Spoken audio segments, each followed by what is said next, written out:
Hi guys! So, bale, death anniversary ng papa ko, kaya naisipan kong gumawa ng scented candle gamit ang mga bulaklak.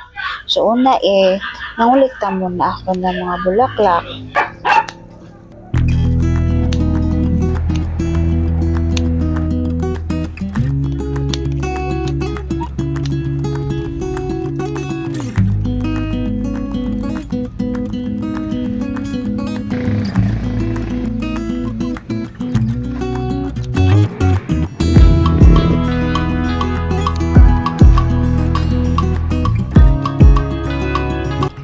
Tapos, nagpuno ako ng mga kandila, guys.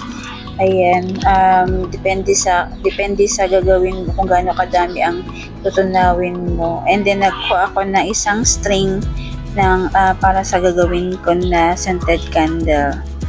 Ayan, gumamit ako ng stick para hindi siya malunod.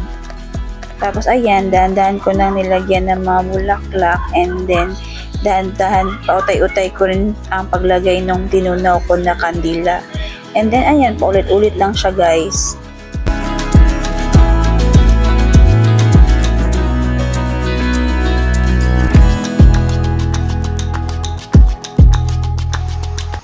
Ayan, ganito lang siya kasimple, guys, gawin. So, inantay ko lang siyang tumigas. And then, ito na yung itsura niya pag tumigas na siya. Ayan, ito yung floral scented candle natin.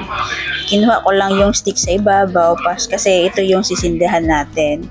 And then yung mga natira, guys, naglagay ako sa batya ng tubig para fresh pa rin sila. Para yun yung parang bulaklak ng papa ko. And then ayan siya, guys. Sinindihan ko na siya. So ganito lang kasimple. Thank you for watching.